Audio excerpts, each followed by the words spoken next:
Immigration. Let's talk about it. In the last 2 years, our population has grown really fast, like baby boom fast. And increasingly, bad actors like fake colleges and big chain corporations have been exploiting our immigration system for their own interests. So we're doing something major. We're reducing the numbers of immigrants that will come to Canada for the next 3 years. Justin Trudeau, who has been the Prime Minister of Canada since 2015, is stepping down.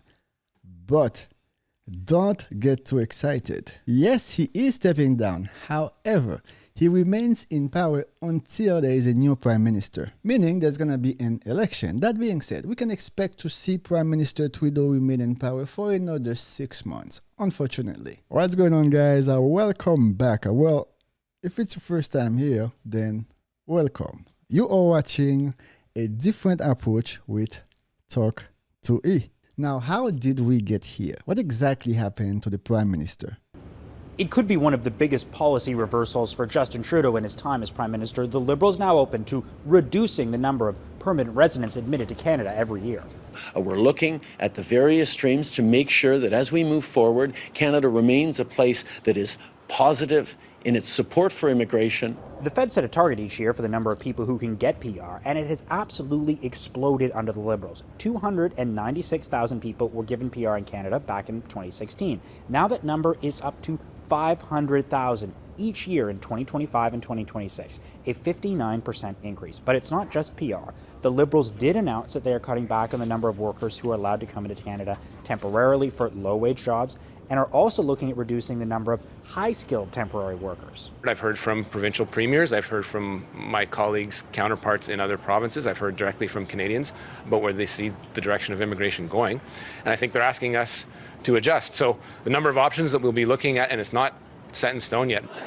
Changing the direction on policy out of political necessity, the Liberals floundering in the polls, down anywhere between 15 and 20 points to the Conservatives, but they're still standing behind the Prime Minister. We have confidence in him as our party's leader, as the guy who is going to lead us into the next election. Well, for the past couple of years, there has been a massive increase in immigration to Canada. And we must say, this massive increase in immigration to Canada, this all happened without proper planning, which obviously led to a significant rise in the cost of living for the Canadian people. I think we can say it's similar to what we see happening in New York City for the past 2-3 years. While bringing migrants is important, however, we have to make sure that these people we are bringing in, they will be able to take care of themselves. If not, the taxpayers, they are going to be responsible to take care of these people we are bringing in. The taxpayers, we can't even take care of ourselves. So for us to be responsible for someone else while our needs, especially our basic needs, we're still struggling to meet them, how do you want people to be okay with that? So yes, the Canadian people have been voicing their frustration with the immigration crisis happening in Canada. So the immigration crisis in Canada is obviously a big factor. What else happened? We have enough vaccines in Canada right now for all eligible Canadians to get vaccinated. That's why there's no more excuses.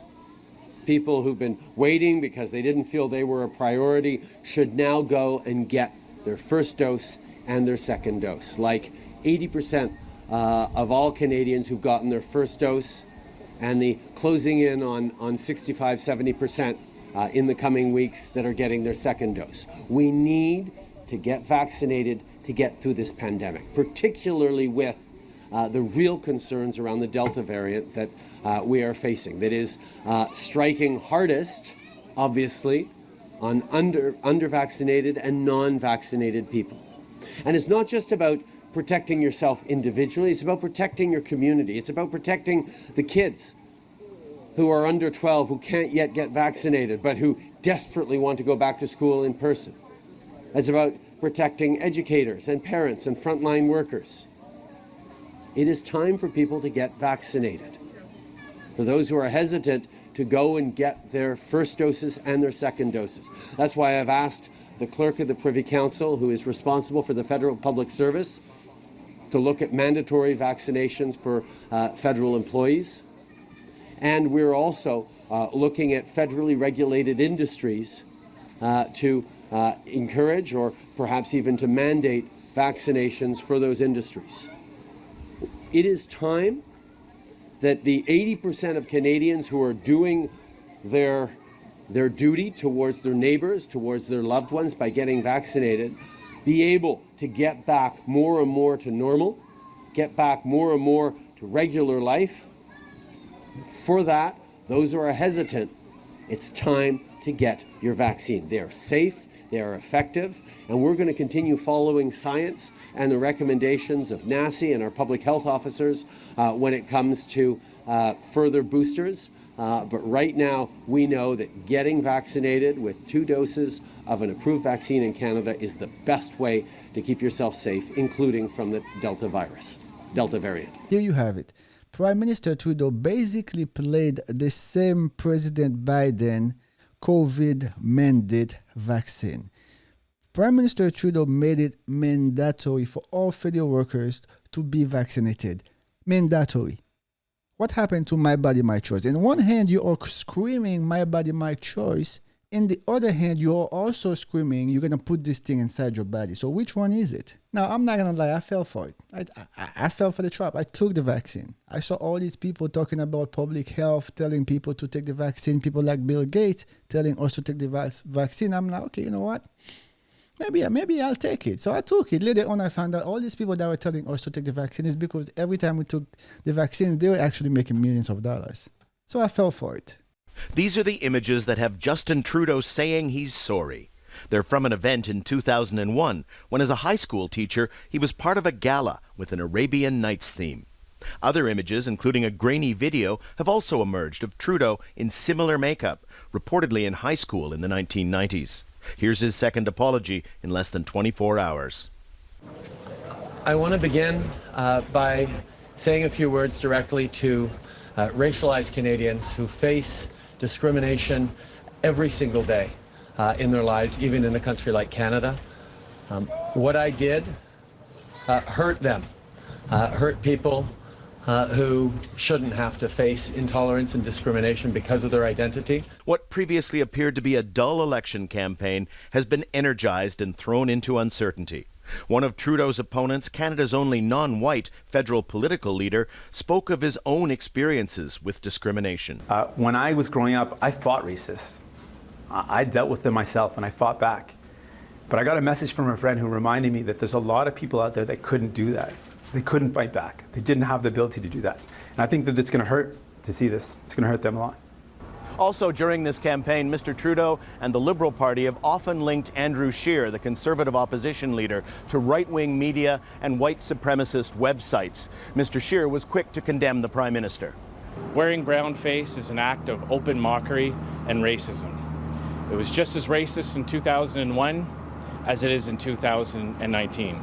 And what Canadians saw this evening is someone with a complete lack of judgment and integrity. Trudeau has been the face of his government in front of the cameras much of the time, welcoming Syrian refugees, apologizing for the ill treatment of Indigenous people in Canada.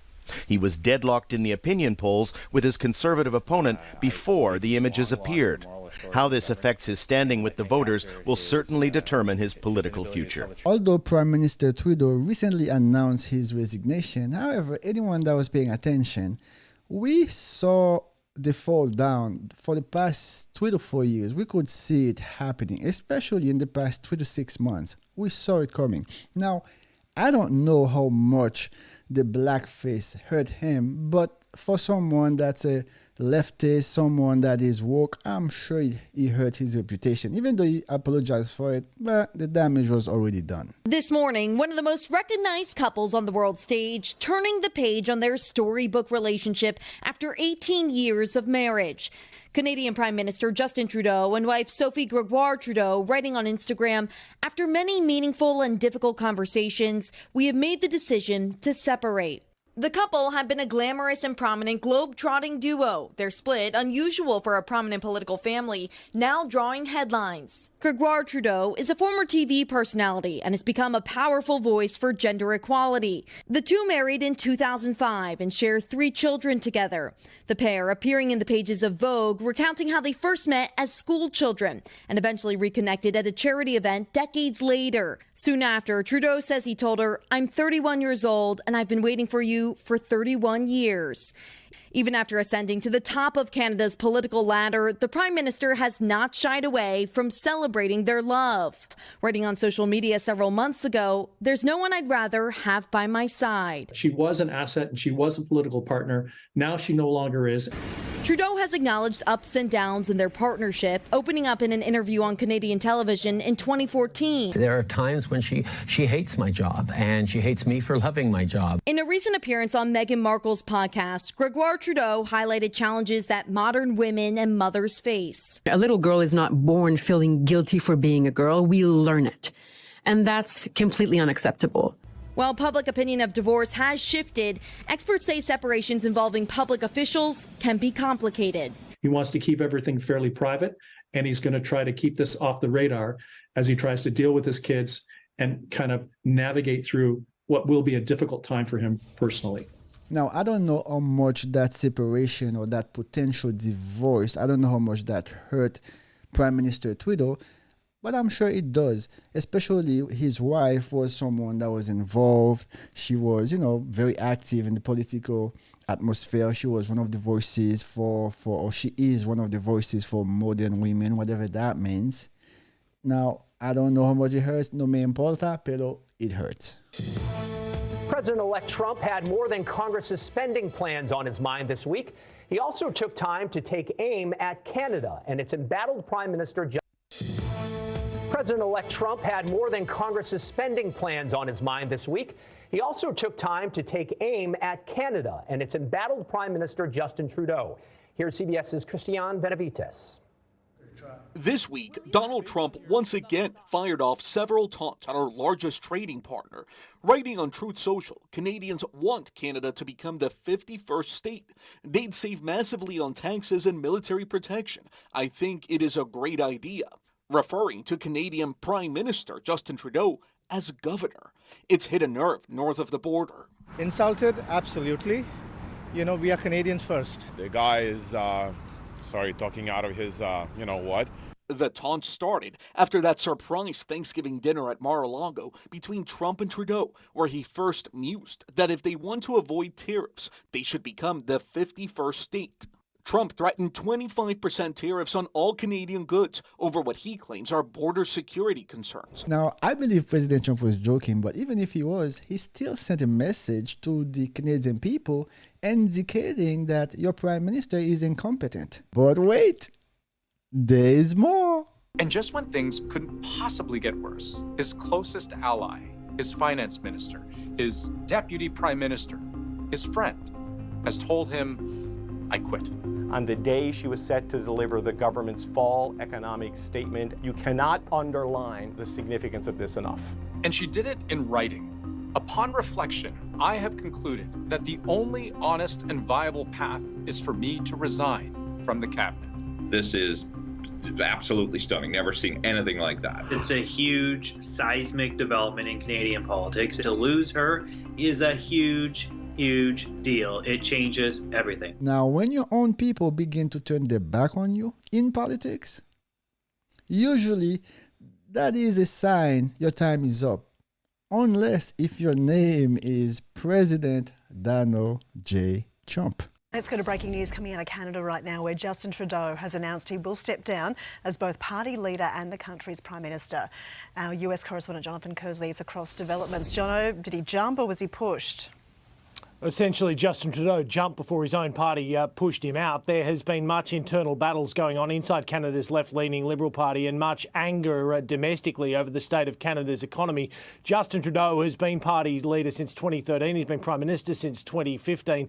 More than 9 years in the top job, but support has been waning. Just a couple of weeks ago, he lost his deputy, who resigned amid concerns over financial decisions to hand out money to Canadians. Essentially, she said it was a decision the country couldn't afford.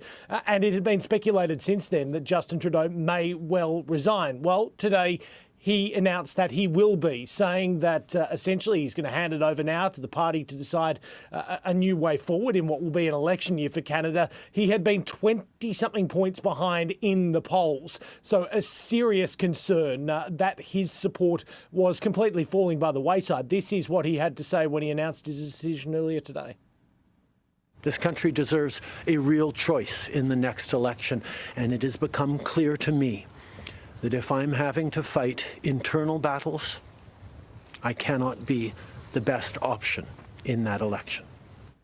He had also had a very fraught relationship with the US President-elect Donald Trump. Trudeau flew to Mar-a-Lago in Florida to hold crisis talks after the President-elect essentially flagged the idea of imposing monster tariffs on Canadian imports. That conversation seemingly didn't go well. Donald Trump continuously mocking Trudeau, referring to him as the governor of America's 51st state. This is a feud between the pair that has been going back some years. But a post a short time ago from Donald Trump says the United States can no longer suffer the massive trade deficits and subsidies that Canada needs to stay afloat. Justin Trudeau knew this and resigned. Now it's up to Canada's Liberal Party to find a new way forward. Okay, Jono, thank you. Now listen to this. The resignation of the Prime Minister Justin Trudeau. Now listen to this. The resignation of the Prime Minister Justin Trudeau. This was a direct message to the Liberals. This was a direct message to the leftists, reminding them that common sense will always win. 2 months ago, VP Kamala Harris, she had her wake-up call. Now it is time for the Prime Minister of Canada to get his wake-up call. Not everything has to be about gender. Not everything has to be about race. Anyone with half a brain will reject the woke agenda. The identity politics the left has been playing, it is over. It's over. Move on. It is done. Finito. One thing I learned about the liberals is the fact that they are not liberals at all. Because being a liberal also means even if you disagree with someone, I will respect you. You don't have to agree with my agenda, with my ideology for me to respect you. But the liberals, if you disagree with their woke mindset, they will be so quick to boycott you, cancel you, defund you. It is sickening. It is insane. Liberal politicians, often they have two things. They can talk well because they are charismatic and they are good looking. Now, unfortunately for VP Kamala Harris, she got neither. But take a look at the governor of California, what's his name? Governor Gavin Newsom. Take a look at, I will even say President Obama. Take a look at Prime Minister Justin Trudeau. Good looking, they got swag, and that's how they fool you. All they do is talk. But talk is cheap, baby. Prime Minister Trudeau has been selling a dream to the Canadian people for so many years, but you had to be sleeping to have that dream. Finally, the Canadian people have woke up and realized that was not a dream, it was a nightmare. They realized the hope the Prime Minister was selling, this hope cannot fix their immigration crisis. This hope cannot fix the inflation problem. This hope cannot fix the housing problem, the insecurity problem. The Canadian people said enough is enough. You got to go. Now, in this video, I know we talk a lot about how Prime Minister Trudeau got to his resignation. However, let's not forget how he became Prime Minister. He did not become Prime Minister because he was this brilliant guy with great ideas. No. Prime Minister Trudeau, before he got into politics, he was a bouncer, a bartender, a teacher, you name it, he did it. Let's get this straight. Prime Minister Trudeau became to this position by inheritance because his dad, Pierre Trudeau, was the Prime Minister of Canada. And because his dad was well connected with the Chinese, and of course, Justin Trudeau, he leveraged that. He used all these big consulting firms, leveraged all these relationships his dad had, and then he a good-looking brother, you know what I mean? So he was easily it was easy for him to fool the people, because when he speak with swag. Same thing Obama did back in 2008, right? So let's get this straight. Prime Minister Trudeau became prime minister simply because his dad was the previous prime minister of Canada. Nonetheless, I'm excited to see what direction the Canadian people continue to go. I believe they will continue to reject the woke mindset, the woke agenda, the leftist sickening virus they're trying to spread to our kids in school, and all these BS they're trying to make us believe. So I think the Canadian people will make the right decision, which is choosing common sense. So let's see what they do. I do believe that the Liberal Party will set aside and let real leaders come in and do the work. But yeah, we'll definitely make another video after the election in Canada to give you guys a heads up how things happen. Anyway, guys, that's it for today. You were watching a different approach with Talk to E. If you have not subscribed, go ahead, hit that subscribe button, hit that like button, leave a comment, let me know what you think. And I'll see you guys next time in another video.